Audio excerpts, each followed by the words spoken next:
Chapter 4. The first principle in the science of getting rich. Thought is the only power which can produce tangible riches from the formless substance. The stuff from which all things are made is a substance which thinks, and the thought of form in this substance produces the form. Original substance moves according to its thoughts. Every form and process you see in nature is the visible expression of a thought in original substance. As the formless stuff thinks of a form, it takes that form. As it thinks of a motion, it makes that motion. That is the way all things were created. We live in a thought world, which is part of a thought universe.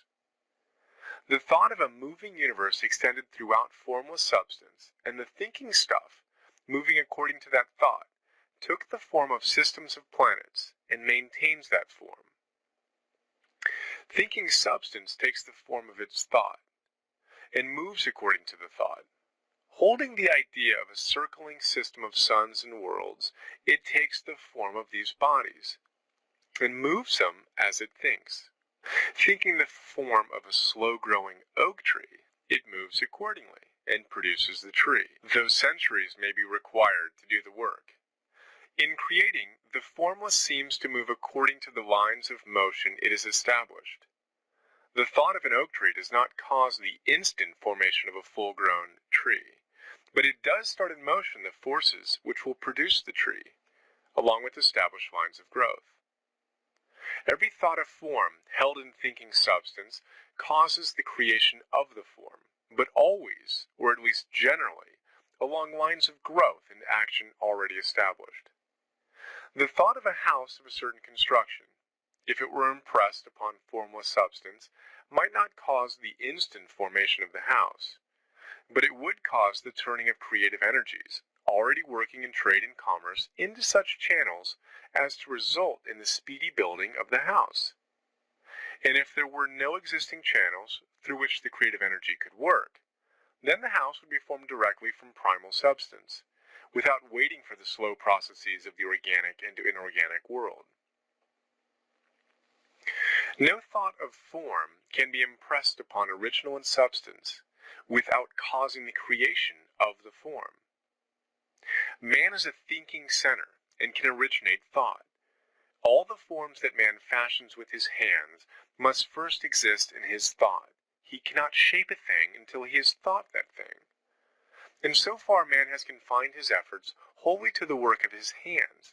He has applied manual labor to the world of forms, seeking to change or modify those already existing. He has never thought of trying to cause the creation of new forms by impressing his thoughts upon formless substance. When man has a thought form, he takes material from the forms of nature and makes an image of the form which is in his mind. He has so far made little or no effort to cooperate with formless intelligence, to work, quote, with the Father. He has not dreamed that he can, quote, do what he seeth the Father doing. Man reshapes and modifies existing forms by manual labor. He has given no attention to the question whether he may not produce things from formless substance by communicating his thoughts to it.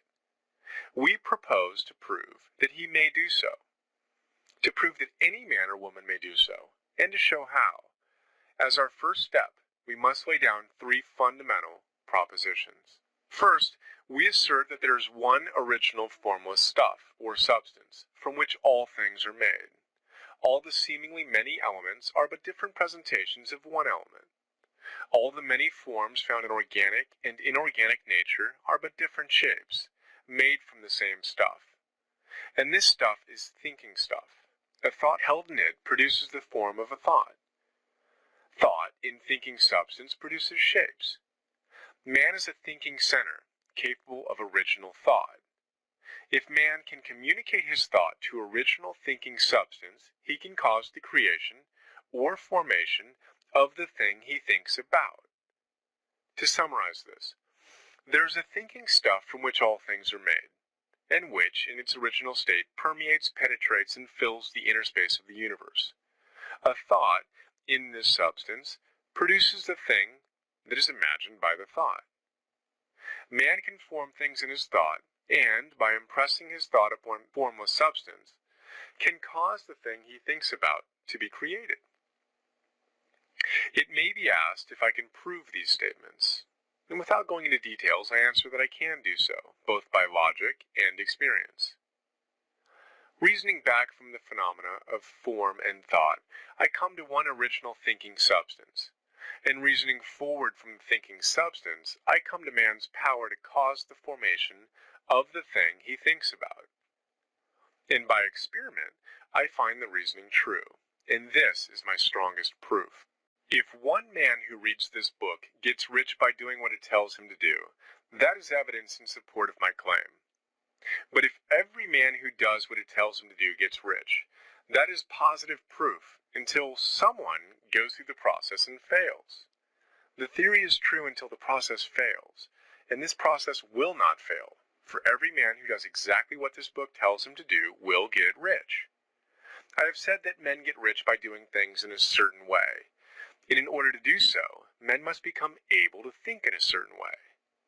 A man's way of doing things is the direct result of the way he thinks about things. To do things in a way you want to do them, you will have to acquire the ability to think the way you want to think. This is the first step toward getting rich. To think what you want to think is to think truth, regardless of appearances. Every man has the natural and inherent power to think what he wants to think, but it requires far more effort to do so than it does to think the thoughts which are suggested by appearances. To think according to appearance is easy. To think truth, regardless of appearances, is laborious and requires the expenditure of more power than any other work man is called upon to perform. There is no labor from which most people shrink, as they do from that of sustained and consecutive thought. It is the hardest work in the world.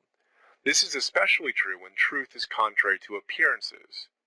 Every appearance in the visible world tends to produce a corresponding form in the mind which observes it, and this can only be prevented by holding the thought of the truth. To look upon the appearance of disease will produce the form of disease in your own mind, and ultimately in your body, unless you hold the thought of the truth, which is that there is no disease. It is only an appearance, and the reality is health. To look upon the appearance of poverty will produce corresponding forms in your own mind, unless you hold to the truth that there is no poverty, there is only abundance. To think health when surrounded by the appearance of disease, or to think riches when in the midst of the appearances of poverty, requires power. But he who acquires the power becomes a master mind. He can conquer fate. He can have what he wants. This power can only be acquired by getting hold of the basic fact which is behind all appearances. And that fact is that there is one thinking substance, from which and by which all things are made. Then we must grasp the truth that every thought held in this substance becomes a form, and that man can so impress his thoughts upon it as to cause them to take form and become visible things. When we realize this, we lose all doubt and fear, for we know that we can create what we want to create. We can get what we want to have, and can become what we want to be. As a first step toward getting rich, you must believe the three fundamental statements given previously in this chapter. And in order to emphasize them again, I repeat them here. 1. There's thinking stuff from which all things are made, and which, in its original state, permeates, penetrates, and fills the inner spaces of the universe. 2. A thought in this substance produces the thing that is imaged by the thought. And 3. Man can form things in his thought, and, by impressing his thought upon formless substance, can cause the thing he thinks about to be created. You must lay aside all other concepts of the universe than this monistic one, and you must dwell upon this until it is fixed in your mind and has become your habitual thought. Read these creed statements over and over again. Fix every word upon your memory, and meditate upon them until you firmly believe what they say. If a doubt comes to you, cast it aside as a sin. Do not listen to arguments against this idea. Do not go to churches or lectures where a contrary concept of things is taught or preached. Do not read magazines or books which teach a different idea. If you get mixed up in your faith, all your efforts will be in vain. Do not ask why these things are true, nor speculate as to how they can be true. Simply take them on trust. The science of getting rich begins with the absolute acceptance of this faith.